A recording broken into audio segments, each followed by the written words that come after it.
He sent letters, he sent ciphers, but he never sent his identity.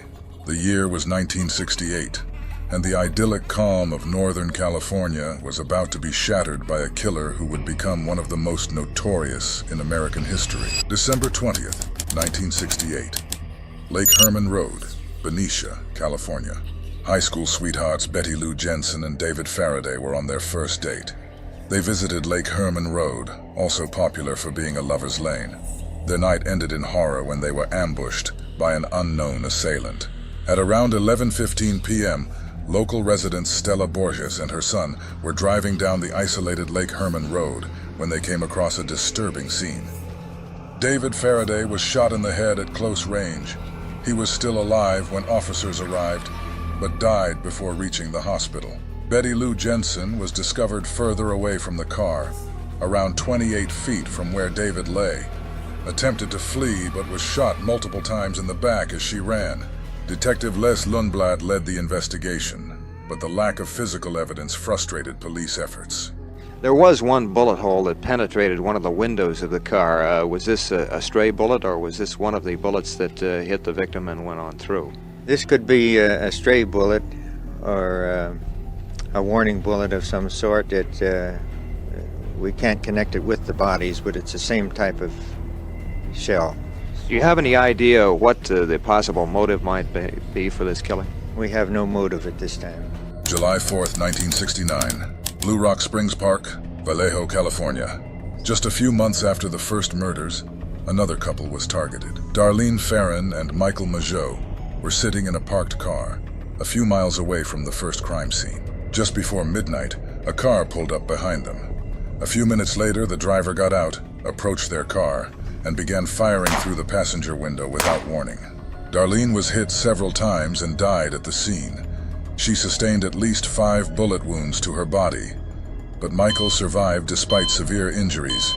He later described the assailant as a stocky man, about 5 feet 8 inches, with curly brown hair and wearing dark clothing. This was the first time a survivor could provide a description of the Zodiac. Less than a month later, on August 1st, 1969, the San Francisco Chronicle, the San Francisco Examiner, and the Vallejo Times-Herald each received an identical handwritten letter from the killer. Each letter opened with, "Dear Editor, this is the Zodiac speaking," marking the first time the killer referred to himself as the Zodiac. The letters included a cipher made up of symbols and numbers. The killer demanded that the letters be published on the front page, threatening more murders if his demands were not met. After these letters were published, a high school teacher named Donald Harden and his wife, Betty Harden, decoded the cipher, which revealed a disturbing message. "I like killing people because it is so much fun." The Zodiac was playing a deadly game, and he was just getting started. September 27th, 1969, Lake Berryessa, Napa County, California. College students Brian Hartnell and Cecilia Shepard were picnicking by Lake Berryessa when a man approached them, wearing a strange executioner-style hood with the Zodiac symbol, a circle with a cross through it on his chest.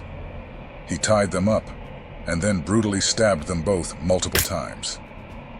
Brian Hartnell survived, despite being stabbed 6 times in the back.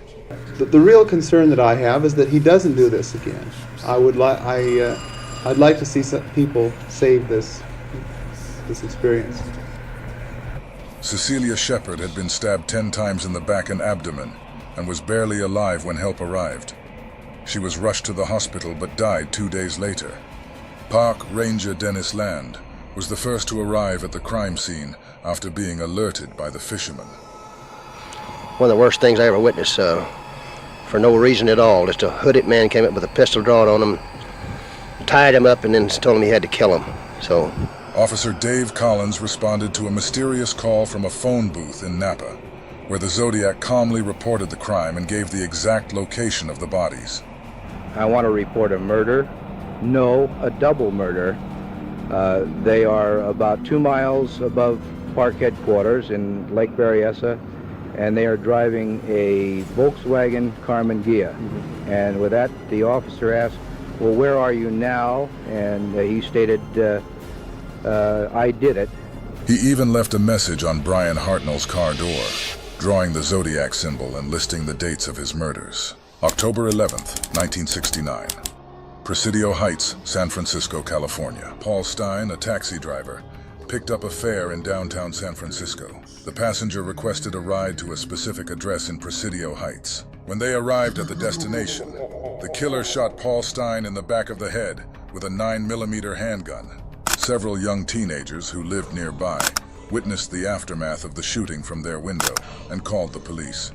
He then calmly wiped down parts of the taxi, took Stein's wallet, car keys, and a portion of his bloody shirt as a souvenir, and sent it to the San Francisco Chronicle, proving he was the Zodiac. The individual I saw that night was a white male adult, approximately 35 to 45 years of age, 5 feet 10 inches tall, 180 to 210 pounds. Fortunately, as I was told, they were looking for a black man. They had been given wrong information on the phone. Since we were looking for a Negro male adult, we proceeded on Jackson Street towards Arguello, continuing our search. He claimed later in a letter that he had been watching the whole time. Between 1969 and 1974, the Zodiac continued to send letters and ciphers to the media, mocking the police for their inability to capture him.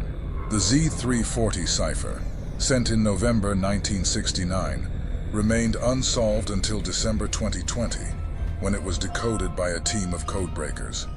The deciphered message revealed the Zodiac bragging about his killings, but again gave no clue to his identity. Instead, the letter taunted those who sought to unmask him, claiming they would never catch him. Over the years, many suspects have been proposed, but none have been definitively linked to the crimes. The most well-known suspect is Arthur Lee Allen. Allen was a convicted child molester who had a history of violence and strange behavior. Investigators found suspicious items at his home, including a Zodiac brand watch, but DNA tests failed to definitively link him to the murders. Ross Sullivan. Sullivan became a suspect due to his resemblance to police sketches and strange behavior after the murder of Cherry Joe Bates, a potential early Zodiac victim in Riverside. Richard Gaikowski. A journalist, Gaikowski's behavior raised suspicions, and he had connections to the media, which the Zodiac frequently contacted. However, no concrete evidence tied him to the crimes. As of 2024, recent updates about the Zodiac Killer case suggest that Air Force veteran Gary Francis Post remains a primary suspect. Investigators from the Casebreakers team, comprising former police and forensic experts, claim that Post has been listed as a suspect in FBI records since 2016. The team alleges they have tied Post to all Zodiac murders between 1968 and 1969, and suspect an additional victim from 1966. Post died in 2018, and the FBI maintains the case remains unsolved. Will we ever know who he was, or will the Zodiac remain an unsolved enigma? If this chilling story left you wanting more, hit subscribe and join us as we dive deeper into the world's most terrifying mysteries.